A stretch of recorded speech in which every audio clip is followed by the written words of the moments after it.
hard oils to our liquid oil. Scrape natin lahat para walang sayang na oil. Ang coconut milk is frozen.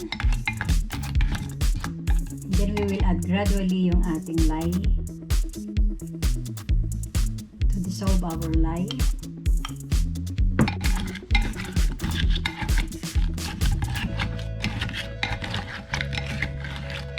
So haluin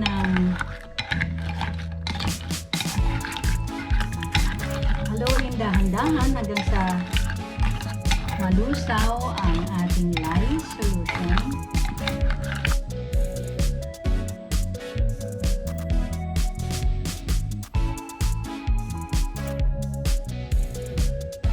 Ating sasalain ngayon ang ating coconut milk.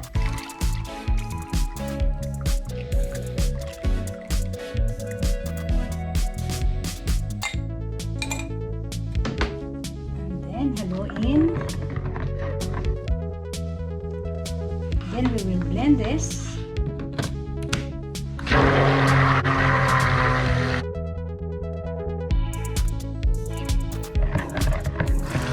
Stick blend hanggang mag-emulsified.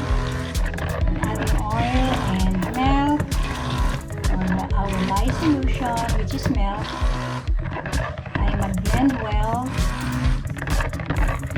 and we're aiming for thin trays or medium trays.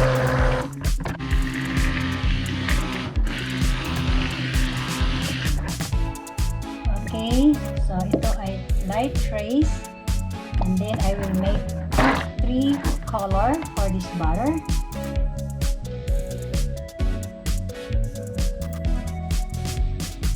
So lalagyan ko ng Brazilian clay and green clay. Titanium dioxide.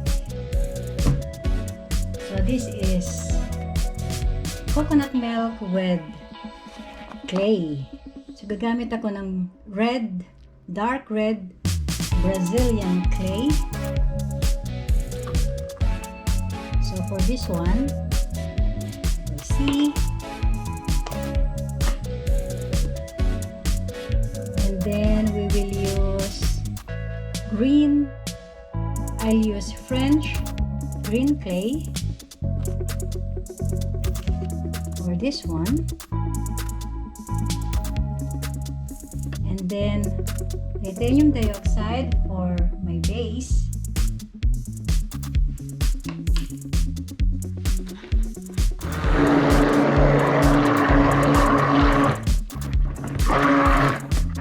Nag-blend ako ng 3 fragrance. So this is ilang-ilang, chamomile, and another fragrance oil. So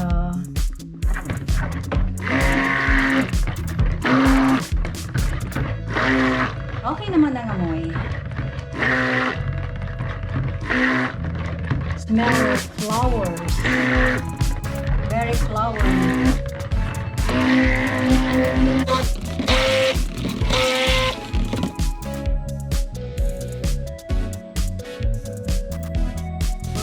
French green clay.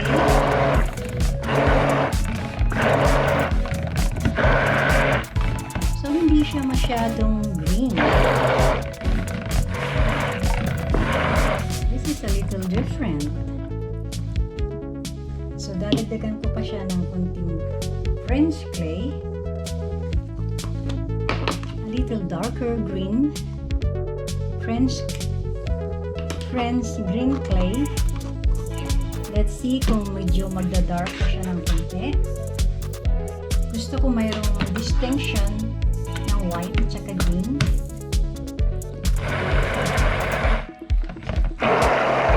Ayan, medyo nagiging gray.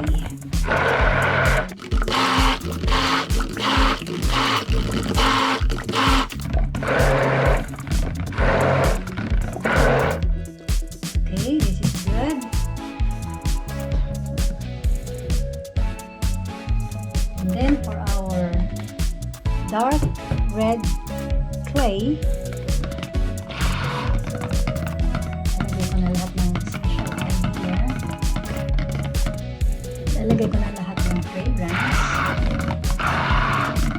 fragrance blend.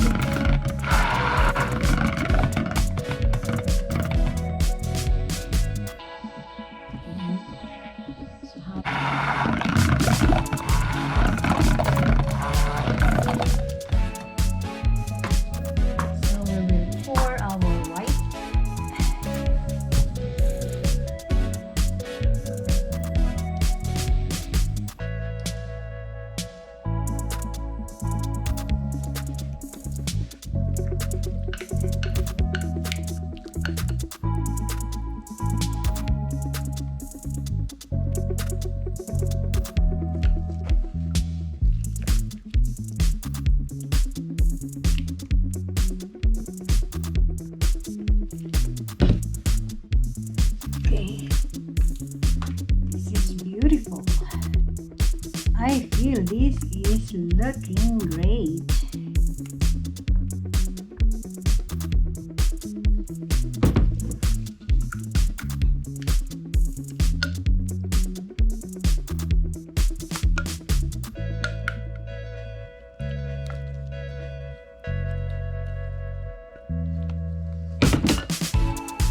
Another mabangong sabon.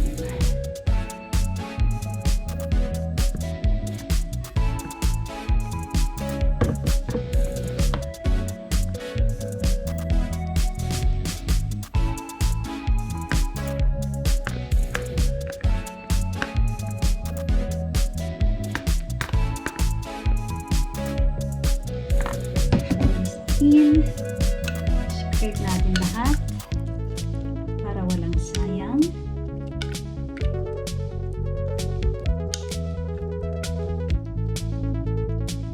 Okay. Lagay ko lahat. Wala tayong sasayangin.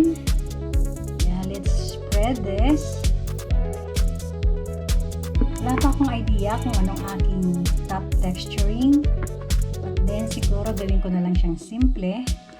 Hindi ko na lang siya i-texture. So, as is, ganito na lang. Patak-patak. So, i-spread ko na lang lahat itong butter sa top. And then, that will be probably my texture.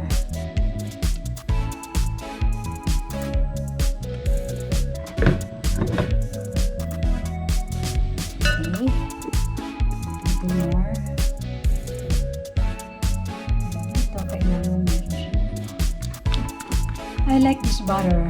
Very easy to work with. Medium trace.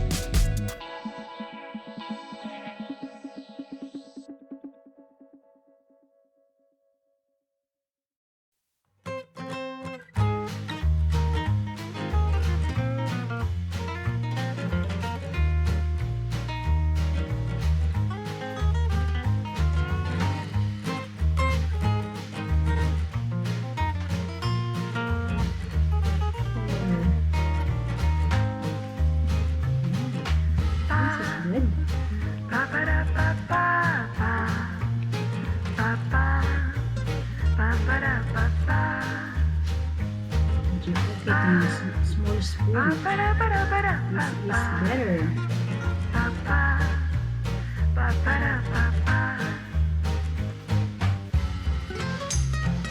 This one.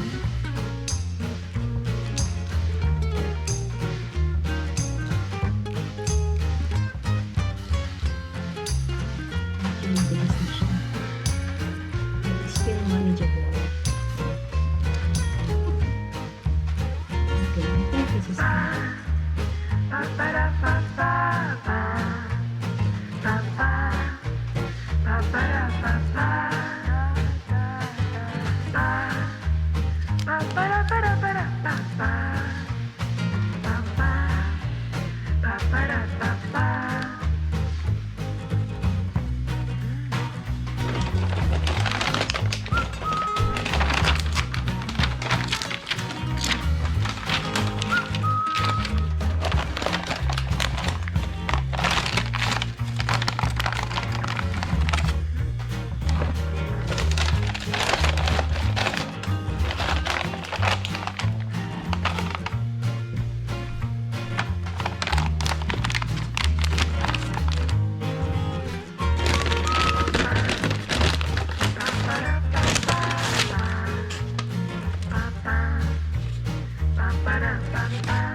ba ba